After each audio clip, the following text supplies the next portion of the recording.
مسیح خداوند کے جلالی اور بابرکت نام میں آپ سب کی سلامتی ہو۔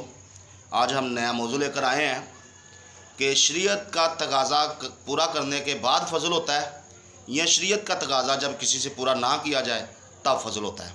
تو آج ہم سیکھیں گے خدا کے کلام میں سے ایک ورس میں آپ کے لیے کوٹ کرنا چاہتا ہوں کلام مقدس میں سے، رومیو کی کلیسیا کے نام خط ہے، مقدس پلوس کا، بزرگ پلوس کا، چیپٹر نمبر 10 ہے، آیت نمبر 5 لکھا ہے، چنانچہ موسیٰ نے یہ لکھا ہے کہ جو شخص اس راست بازی پر عمل کرتا ہے جو شریعت سے ہے وہ اس کی وجہ سے زندہ رہے گا۔ خدا کا کلام پڑھے اور سنے جانے پر خداوند کی برکت ہو۔ خداوند آپ سب کو برکت دے۔ تو میرے بھائیوں، میرے عزیزوں، شریعت کے اندر جناب موسیٰ نے یہ بات لکھی ہے کہ جو شخص اس راست بازی پر عمل کرتا ہے جو شریعت کے اندر لکھی ہے اور وہ اسی کے سبب سے زندہ رہے گا۔ اب کچھ لوگ ہیں وہ کہتے ہیں جو شریعت کا تقاضا پورا کیا جاتا ہے تو اس کے بعد فضل ہوتا ہے۔ میں آپ کو دلیل دیتا ہوں وہ لوگ کن باتوں کی دلیل دیتے ہیں۔ اب وہ کہتے ہیں کہ پہلی جو شریعت ہے وہ ابراہیم جو اس نے خدا کو قبول کیا، اس کے بعد اس پر فضل ہوا۔ یہ بات ٹھیک ہے، اس کے بعد اس پر فضل ہوا، لیکن اس نے ابھی کسی شریعت کو مانا نہیں ہے۔ وہ ایمان لانے کے سبب سے راست بازوں میں شمال کیا گیا، یہ خدا کا کلام فرماتا ہے۔ اور جب خدا نے اسے حکم دیا کہ تو اپنے ناتو داروں کو چھوڑ اور وہاں سے نکلنے کے بعد اس کے ساتھ جب لوط آیا تو لوط کی اور ان کی جو تعداد تھی وہ بڑھ گئی، ان کے جو چرواہے تھے وہ آپس میں لڑے، اس کے بعد ان میں بٹوارا ہوا۔ تو لوط کو جو جگہ دی گئی جو اس نے چنی وہ تھی سدوم اور عمورہ۔ وہ وہاں جا کر وہ بسا، اور وہاں بسنے کے بعد لکھا ہے کہ وہ خدا کی ہدایت پر چلتا رہا کیونکہ راست باز تھا۔ اس لیے جب خدا کے فرشتے آئے، وہاں کا شور، وہاں کے گناہ کا شور خدا تک پہنچا اور خدا کے فرشتے آئے اس کو تباہ کرنے کے لیے۔ جب تباہ کرنے کے لیے خدا کے فرشتے وہاں پر آتے ہیں تو اس کو آگاہ کرتے ہیں، اسے کہتے ہیں کہ تو اس کو خالی کر اور چھوڑ۔ تو اس نے لکھا ہے کہ اس نے خدا کی ہدایت کو ماننے کے بعد وہاں سے نکلا، اور نکلا جب تو پھر خدا نے آگ اور گندم سے اس شہر کو تباہ کیا۔ اب لوگ کہتے ہیں کہ اس پر یہ فضل ہوا ہے۔ اب فضل وہاں پر نہیں ہوا، اس پر ہوا کیا ہے؟ اس نے خدا کی ہدایت کو مانا ہے، اس لیے خدا نے کہا کہ تو یہاں سے نکل، اور اس نے بات مانی اور اس کے عوض جو ہے خدا نے اس کو زندگی دی۔ ہمیں کیسے پتہ چلتا ہے؟ جیسے وہ تھوڑا سا آگے جاتے ہیں تو خدا نے انہیں حکم دیا تھا کہ تم پیچھے مڑ کے نہ دیکھنا، اگر جو دیکھے گا وہ وہاں پر ختم ہو جائے گا۔ یہ حکم ہے خدا کی طرف سے۔ لوط نے مانا اور وہ زندہ رہا۔ اس کی بیوی نے وہ حکم نہ مانا تو لکھا ہے وہ نمک کا پہاڑ بن گئی، وہاں پر بت بن گئی۔ اب یہ اس پر فضل نہیں ہوا، اس کو زندگی ملی ہے خدا کے حکم پر چلنے کے سبب سے۔ تو شریعت کا تقاضا جب پورا کرتے ہیں تب ہمیں فضل کی ضرورت نہیں پڑتی، کیونکہ ہم پورے شریعت پر ہیں اور اسی کے سبب سے ہمیں زندگی مل جاتی ہے۔ جیسے موسیٰ کی معرفت یہ ورس ہم نے پڑھی جو لکھی ہوئی ہے رومن 10 باب کی 5 آیت۔ اور اسی طرح پھر لوگ کہتے ہیں کہ صدرک میثق عبدالنجو جو ہیں ان کو آگ کی بھٹی کے اندر ان پر فضل ہوا اور انہوں نے آگ کو نہیں جلایا۔ ایسا نہیں ہے، وہاں پر بھی انہیں حکم دیا گیا کہ تم بادشاہ کی مورتی کو سجدہ کرو، تم بادشاہ کو جو ہے اس کے بت کو مانو، مگر ان کو حکم تھا کہ تم خداوند اپنے خدا کی عبادت کرو، اس کے علاوہ کسی اور کے آگے نہیں جھکنا۔ تو یہ حکم جب انہوں نے مانا، اس پر جب انہوں نے عمل کیا تو اس کے برعکس خدا نے انہیں بھی زندگی دی۔ جب انہیں آگ کی بھٹی میں ڈالا گیا تو کیونکہ انہوں نے خدا کا حکم مانا تھا، اس کے سبب سے ان کو زندگی ملی، ان پر فضل نہیں ہوا بلکہ ان کو اس کی قیمت دی گئی کیونکہ انہوں نے خدا کے حکم کو مانا ہے۔ یہ فضل نہیں ہے، یہ شریعت پر پورا اترنے کے سبب سے ان کو زندگی مل رہی ہے، جیسے کہ خدا کے کلام میں یہ جناب موسیٰ لکھتے ہیں۔ پھر ایسے ہی ایوب کے متعلق لوگ کہتے ہیں کہ اس پر خدا کا فضل ہوا۔ بھائی اس پر بھی خدا کا فضل نہیں ہوا، اس کو بھی کیونکہ وہ راست باز تھا، خدا سے ڈرتا تھا، خدا کے حکموں کو مانتا تھا، لیکن ابلیس نے کیونکہ خدا کے ساتھ اس کی بات چیت ہوئی اور اس نے کہا کہ جا کر اپنی بھاڑ اس سے ہٹا لے، میں اس کو برباد کروں گا، اب یہ تیرا انکار کرے گا۔ تو اس کے دوست آئے اس کو گمراہ کرنے کے لیے، پر وہ کسی سے گمراہ نہیں ہوا۔